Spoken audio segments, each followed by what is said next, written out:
अफसरों के साथ में कर्मचारियों की टीम, डॉक्टरों के साथ में नर्सिंग कर्मियों की टीम और नेताओं के साथ में कार्यकर्ताओं की टीम अगर नहीं हो तो मज़ा ही बिगड़ जाता है। ऐसे ही शादियों में टेंट, शादियों में बैंड और शादियों में घोड़ी और उसके आगे नाचने वाले अगर नहीं हो तो शादी नहीं होती है, वो तो एक औपचारिकता हो जाती है। सभी और बाज़ार खुल रहे हैं, सभी और दुकानें खुल रही हैं, शोरूम खुल रहे हैं, लेकिन पाबंदी है तो शादियों पर। अगर किसी को पूछा जाए कि सबसे बड़ी खुशी कहाँ मिलती है तो वो यही कहेंगे कि हमारे को शादियों में मिलती है। राज्य सरकार और केंद्र सरकार शादियों में पूरी छूट दे और बैंड भी आए, बाजे भी आए, घोड़ी भी आए, नाचने वाले भी आए और खुशी से शादी का माहौल हो और कोरोना गाइडलाइन में सब उसकी पालना करें। राजस्थान में इन शादी व्यवसायियों का प्रदर्शन और किस तरह से जिला कलेक्ट्री पर किस तरह से प्रदर्शन हुआ और क्या कहा घोड़ी वालों ने, क्या कहा बैंड वालों ने, क्या कहा टेंट वालों ने, देखिए हमारे साथ ये खास खबर।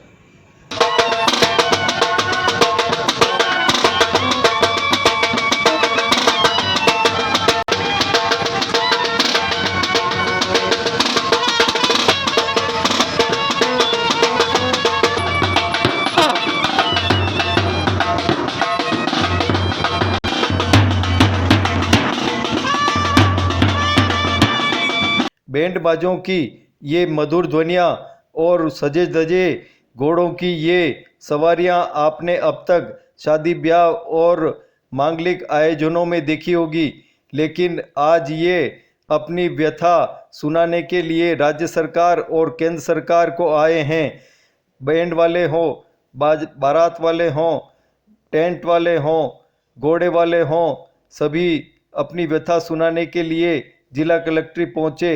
राजस्थान में जिस तरह से बाज़ार खुले हैं, शोरूम खुले हैं, मॉल खुले हैं और धार्मिक मंदिर भी खुल गए हैं, लेकिन अब तक पाबंदी है तो केवल शादियों पर हैं और उससे प्रभावित हो रहे हैं ये घोड़े वाले, ये बैंड वाले और टेंट वाले। क्या है इनका दर्द और किस तरह से दर्द छलका, आप देखें। सरकार व्यापारियों की, सरकार व्यापारियों की, सरकार व्यापारी एकता जिंदाबाद, व्यापारी एकता जिंदाबाद। यहाँ पर सभी टेंट व्यवसाय से जुड़े हुए सभी जिंदाबाद जिंदाबाद, व्यापारी एकता जिंदाबाद जिंदाबाद जिंदाबाद। व्यापारियों की सुनो सुनो सरकार सुनो, व्यापारियों की सुनो सरकार, व्यापारियों की सुनो सरकार, व्यापारियों की सुनो सरकार, व्यापारियों की सुनो सरकार, व्यापारियों जिंदाबाद जिंदाबाद।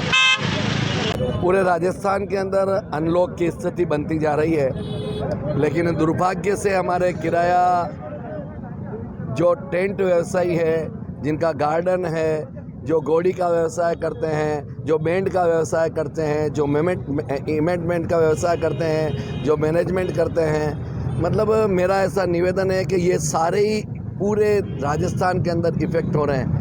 मैं आदरणीय मुख्यमंत्री अशोक जी गहलोत से हाथ जोड़कर निवेदन करता हूँ कि व्यापारी पहले से ही बहुत दुखी और पीड़ित है। इस निमित्त आपने जो कदम उठाए हैं उनकी मैं सराहना करता हूं, लेकिन जो हमारे ये 10-12 व्यवसायी जो अलग अलग तरह के बिजनेस करते हैं, जो इनके पूरे राजस्थान के अंदर ये मांग कर रहे हैं, इनको ध्यान से सुना जाए और इनको रियायत दी जाए। आज टेंट व्यवसाय की स्थिति हो गई है कि बंगाल से दूर दूर से मजदूर यहाँ पर आते हैं, उस लेबर को तनख्वाह देनी पड़ती है। यूपी बिहार से लेबर आती है, उनको सैलरी देनी पड़ती है। गार्डन वालों को गार्डन का मेंटेन करना पड़ता है, वो उसका खर्चा कैसे निकाले। आखिर बहुत सारी समस्याएं हैं, उस समाधान के लिए मैं मुख्यमंत्री जी से निवेदन करता हूं कि अनलॉक की जो स्थिति बनती जा रही है पूरे प्रदेश के अंदर, उसमें पूरी सरकारी गाइडलाइन की पालना करते हुए इन व्यवसायों को भी छूट प्रदान करें। यही हमारी पुरजोर मांग है। इस मांग पर मेरे को विश्वास है कि सरकार ध्यान देगी और व्यापारियों को राहत प्रदान करेगी। और हमारे आदरणीय दाभाई साहब, हमारे सुधीर जी चावत और पूरी टीम जो इस काम में लगी हुई है, मैं उनको भी बहुत बहुत बधाई देता हूं कि जिस तरह से आपने सरकारी गाइडलाइन का पालना करते हुए आज ये प्रदर्शन किया है। बहुत बहुत धन्यवाद। सुधीर चावत, अध्यक्ष उदयपुर जिला टेंट व्यवसाय समिति। उदयपुर संभाग आदिवासी संभाग है। यहाँ पे 10% व्यापारियों के अलावा 90% व्यापारी कम पढ़े लिखे और गरीब तबके के हैं। आप एक छोटे से जाड़ोर फलाशिया में चले जाएं तो वहाँ पे भी टेंट व्यवसाय काम करता है और उदयपुर में भी टेंट व्यवसाय काम करता है। टेंट व्यवसाय जो है जन्म से लेकर मृत्यु तक और हर खुशियों में टेंट व्यवसाय से हो जुड़ा होता है। पता नहीं महामारी है, महामारी में हमने भी सहयोग किया। हमने खुद ने चलकर सरकार से शादियों पर प्रतिबंध लगवाया। अब जब 0.5% बीमारी आ रही है तो व्यवसाय खोल देना चाहिए और हमने सरकार से मांग की है वैक्सीनेशन के साथ अगर सारी इंडस्ट्री खुल सकती है, मंदिर मस्जिद खुल सकते हैं तो हमारा व्यवसाय क्यों नहीं खुल सकता है। आज ये हालत है कि हमारे व्यवसायी 1.5 साल से पैसा खर्च करके थक गए। हमारे जो लेबर है उनके पास खाने का नहीं है। हम लोगों ने उनके वहाँ खाने के लिए किट वगैरह पहुँचवाए हैं। अगर सरकार व्यवसाय खोलती है 4 बजे की बजाय 10 बजे करती है और 40 मेंबर के बजाय 200 मेंबर करती है तो मार्केट में भी फ्लो आएगा। आर्थिक विशेषज्ञ सबका यही है कि हमारे हिंदुस्तान में जो पैसा बचाते हैं वो शादी ब्याह और मकान पर खर्च करने के लिए बचाते हैं। अभी मजबूरन लोगों को घर में शादियाँ करनी पड़ रही है क्योंकि 25 मेंबर में वो क्या करेगा। एक तरफ तो आप बोलते हैं कि बारात चलेगी, दूसरी तरफ आप बोलते हो बैंड नहीं बजेगा। कभी बैंड बजेगा तो बारात नहीं निकलेगी। ये बात बिल्कुल भी स्पष्ट नहीं हो पा रही है। हमारी यही डिमांड है कि 10,000 स्क्वायर फुट के गार्डन में 200 लोगों के साथ परमिशन दें और जो 10,000 से बड़े गार्डन है उसमें 400 लोगों के साथ परमिशन दें। हम सरकार से, प्रशासन से श्योर करते हैं कि जो भी अगर मेहमान आएगा वो वैक्सीनेशन के साथ ही आएगा। और हमारी डिमांड है कि उदयपुर एक अंतर्राष्ट्रीय वेडिंग हब बन चुका है जिसमें बड़ी बड़ी होटल्स हैं, 5 स्टार होटल्स हैं, छोटे गार्डन है, बड़े गार्डन है, सबका धंधा चल पड़ेगा। अभी क्या है कि सभी लोगों ने बुकिंगें करा रखी थी। जो ही गाइडलाइन 3 आई तो सभी के चेहरे मायूस हो गए क्योंकि लोगों ने बुकिंगें कैंसिल कर दी, अपने घरों में करने लग गए। मतलब एक तरफ सरकार कन्यादान के लिए बहुत महत्वपूर्ण नारे लगाती है, वो करती है। कन्यादान में अगर इससे रुकावट रहेगी तो क्या होगा, हमारा क्या होगा, घर परिवार वालों क्या होगा। जी नमस्ते, मैं Ritika Agarwal from Wedding Knot Events Jaipur और हम पिछले 12 साल से इस इंडस्ट्री में काम कर रहे हैं। और जो स्थिति आज बनी हुई है मार्केट की, वो स्थिति हमने कभी नहीं देखी और वाकई में स्थिति बहुत ज़्यादा चिंताजनक है क्योंकि इवेंट इंडस्ट्री में इतना फॉल कभी नहीं आया जो कि आज बना हुआ है। पूरी इंडस्ट्री पूरी तरीके से ख़त्म हो चुकी है, लोग बर्बाद हो चुके हैं, इवन लोगों के पास काम नहीं है। हमारी इस इंडस्ट्री से काफ़ी सारे लोगों को रोज़गार मिलता है।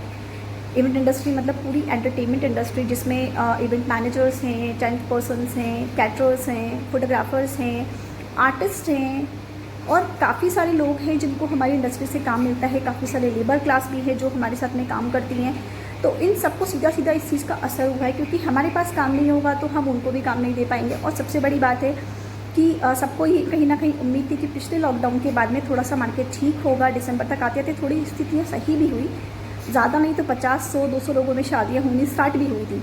पर जैसे जैसे टाइम निकला अप्रैल तक आते ही फिर जब थोड़ा सा मार्केट अप हुआ, प्रॉपर तरीके से सब फ्लो में आना शुरू हुआ ही था और फिर से लॉकडाउन आ गया। फिर से कोरोना की वजह से लॉकडाउन करना पड़ा और सब चीज़ें ख़राब हो गई।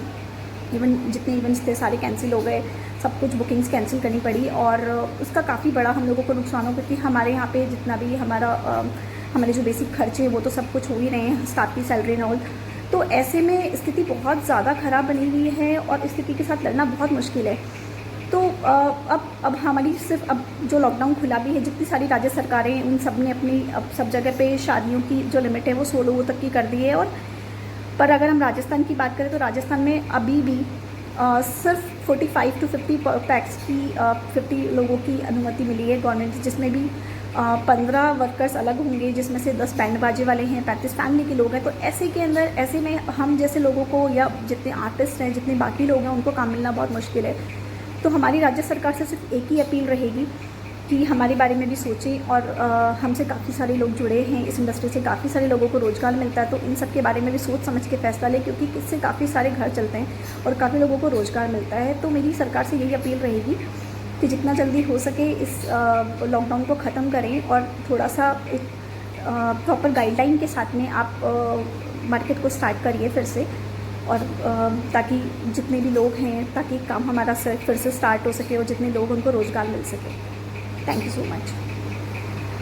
उदयपुर शहर से मैं एक अश्वपालक बोल रहा हूँ। शादियों में हम लोग घोड़े, घोड़ी, बग्गी शादियों में चलाते हैं। राज्य सरकार से मेरा ये निवेदन है कि जो कोरोना काल में जो छूट हम लोगों को दी है, वो छूट जो शादियों में जो छूट दी है 20 आदमियों की, वो बढ़ा के कम से कम 200 आदमियों की जाए। क्योंकि अगर 200 आदमी की छूट ना होगी तो हमारा तक का जो हम शादियों से संबंधित टेंट वाला, बैंड वाला, घोड़ी वाला, हलवाई वगैरह हमारा नंबर नहीं आ पाएगा। तो कम से कम राज्य सरकार से हमारा निवेदन है कि 200 लोगों की छूट तो वो दी ही जाए। और इस कोरोना काल में जो सबसे ज़्यादा ग्रसित हुए वो हम लोग, जो घोड़े वाले, जो घोड़े के स्वामी हैं, वही हुए। क्योंकि एक टेंट वाला अपनी दुकान बंद रख सकता है, एक बैंड वाला अपनी दुकान बंद रख सकता है, लेकिन एक घोड़े वाला कभी भी अपनी दुकान बंद नहीं रख सकता।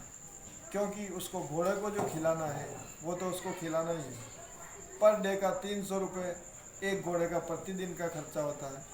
ये खर्चा हम लोगों को, हमारे को स्वयं भुगतना पड़ रहा है और हम इस खर्चे की वजह से बहुत पिछड़ते जा रहे हैं। राज्य सरकार से हमारा निवेदन है कि कम से कम 200 लोगों की छूट दी जाए। धन्यवाद।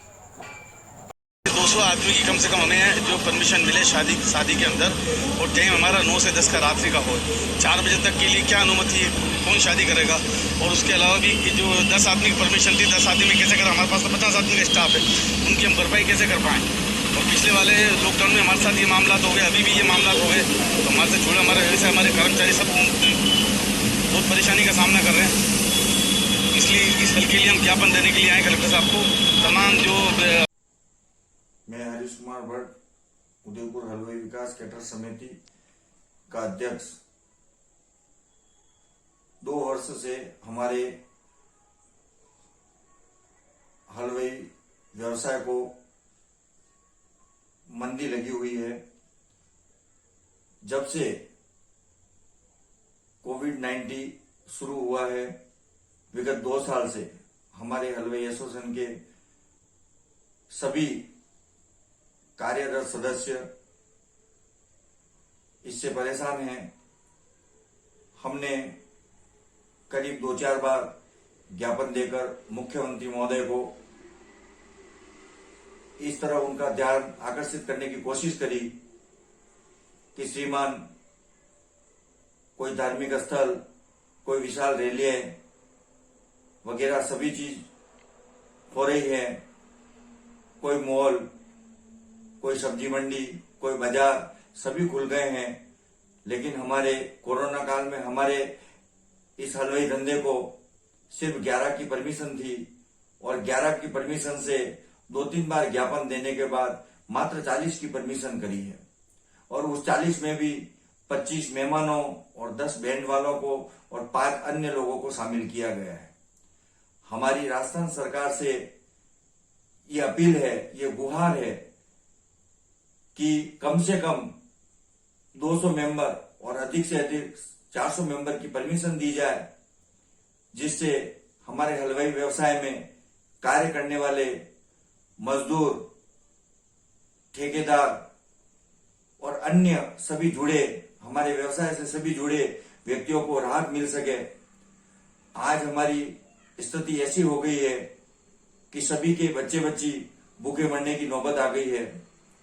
हम सरकार से गुहार करते हैं कि सरकार द्वारा गाइडलाइन करी गई, उस गाइडलाइन की पालना करते हुए हम हलवाई कार्य को करेंगे, यह सरकार को हम आश्वस्त करते हैं। सरकार द्वारा दिए गए निर्देशों की पालना करते हुए 2 गज दूरी, मास्क, सैनिटाइजिंग और किसी की वैक्सीन लगी हुई उसी को हम एंट्री देंगे। ये सारी पालना करते हुए हम सरकार से यह गुहार करते हैं कि हमारे इस बिजनेस को 200 मेंबर से 400 मेंबर तक की अनुमति प्रदान करावें और हमारे से जुड़े हुए जितने भी सदस्य हैं उनके परिवार वालों को आज इस स्थिति का सामना नहीं करना पड़े और धीरे धीरे आर्थिक तरह से उनके जीवन स्तर को व्यवस्थित हो जाए, यह हमारी सरकार से गुहार है। आज हमने कलेक्ट्रेट के सामने धरना प्रदर्शन करके, शांतिपूर्ण धरना प्रदर्शन करके मुख्यमंत्री महोदय को ज्ञापन के तौर पे ये दिया है कि हमारी वेडिंग इंडस्ट्री से जुड़ा हुआ सबसे बड़ा जो हमारा वेडिंग इंडस्ट्री से जुड़ा हुआ जो सबसे बड़ा व्यवसाय जो है वो एक हलवाई का व्यवसाय है। उस व्यवसाय से जुड़े कैटरिंग व्यवसाय, टेंट व्यवसाय, घोड़ी व्यवसाय, बैंड व्यवसाय, डांस व्यवसाय, सारे के सारे व्यवसाय ऐसे करीब 20 या 25 व्यवसाय हैं जो सारे के सारे इस हलवाई व्यवसाय से जुड़े हुए हैं। ज्वेलरी, कपड़े, बर्तन आदि सभी व्यवसाय इस हलवाई व्यवसाय से जुड़े हुए हैं। आज अगर पहले 11 की परमिशन करी थी, उसके पहले 30 की परमिशन थी, उसके पहले 50 की परमिशन थी, उसके पहले सरकार ने 100 की परमिशन तक हमें कुछ राहत थी। लेकिन जो ही 50 और 30 और 11 की परमिशन करने पर हमारी जो इंडस्ट्री है हलवाई इंडस्ट्री, उस इंडस्ट्री को बहुत बड़ा धक्का लगा है और आज ये परमिशन होने से हमारा व्यवसाय बिल्कुल ठप हो गया है। आने वाले 4 महीनों में हमारे कोई सावे नहीं है। हमारी जो इंडस्ट्री है, हमारे जो हलवाई व्यवसाय है, वो हलवाई व्यवसाय बिल्कुल ठप है। लेकिन आज हम 200 और 400 के बीच की परमिशन इसलिए मांग रहे हैं कि आज अगर परमिशन मिल जाती है कि भाई 400 या 200 की परमिशन हमें सरकार दे देती है, तो आने वाला जो ग्राहक है वो ग्राहक ये समझेगा कि भाई अब हलवाई व्यवसाय 200 या 300 की परमिशन से कर सकता है। तो ग्राहक हमारे पास आना स्टार्ट होंगे और वो ग्राहक बुकिंग कराएंगे। अगली बुकिंग नवंबर, दिसंबर, जनवरी, फरवरी की, उससे मार्केट में एक हलचल हो जाएगी और हमारे व्यवसाय में से जुड़े सभी लेबर, कोई कैटरिंग वगैरह, ताकि किसी को भी एडवांस आएगा तो एडवांस दिया जाएगा और ये इस धंधे में हलचल होगी और कस्टमर को भी राहत मिलेगी कि भाई सरकार ने अब ये काम जो हलवाई व्यवसाय है उसको खोल दिया है और आगे से गति मिलेगी। वरना आज तक लोगों के दिमाग में यही भ्रम है कि अभी तक सरकार ने हलवाई व्यवसाय को बंद कर रखा है, आगे क्या मालूम कब खुले, इसकी कोई संभावना नहीं। इसलिए मुख्यमंत्री महोदय से विनम्र निवेदन है, ये अपील है और हाथ जोड़ के बार बार करबद्ध निवेदन है कि इस बिजनेस को, इस व्यवसाय को आप खोलेंगे तो ही जाके हमारे ये वेडिंग इंडस्ट्री या हमारा हलवाई व्यवसाय पूरी तरह से सुचारू होगा और इस सुचारू व्यवसाय से हमारे परिवार व्यवस्थित हो पाएंगे। बाकी कई एक व्यापारियों ने इस बंदी के चलते, इस प्रतिबंध के चलते कई अपने फांसी लगा ली है और कई एक इस कगार पे है, कर्जदार हो गए हैं। आज उनके बच्चे भूखे मरने की स्थिति में आ गए हैं। इसलिए हमारी मुख्यमंत्री महोदय से करबद्ध निवेदन है, हाथ जोड़ के विनती है कि इस व्यवसाय को चालू करें और प्रतिबंध को हटाएं, ताकि हमारे आने वाले 4 महीने के बाद, अभी जो सावे थे वो 15 तारीख तक सावे हैं और उसके बाद 4 महीने तक मलमास है और मलमास के बाद जो बिजनेस चालू होगा हमारा, उस बिजनेस को ये 4 महीने के अंदर जो ग्राहक आएंगे वो ग्राहक आज से अगर अनुमति देंगे तभी वो ग्राहक आ पाएंगे, बाकी कोई ग्राहक नहीं आएगा और ये आगे जाके भी हमारे व्यवसाय के लिए हमारे लिए एक कलंक है एक तरह से, और इस कलंक को मिटाना एक मुख्यमंत्री महोदय ही कर सकते हैं और ये उन्हीं की मोहर लगाने पर ये बिजनेस खुल पाएगा। और खोलने के बाद भी कोविड-19 की गाइडलाइन से ही हम इस बिजनेस को करेंगे, ये हम हमारी तरफ से हम मुख्यमंत्री महोदय को आश्वस्त करते हैं। जय हिंद, जय भारत, जय मेवाड़।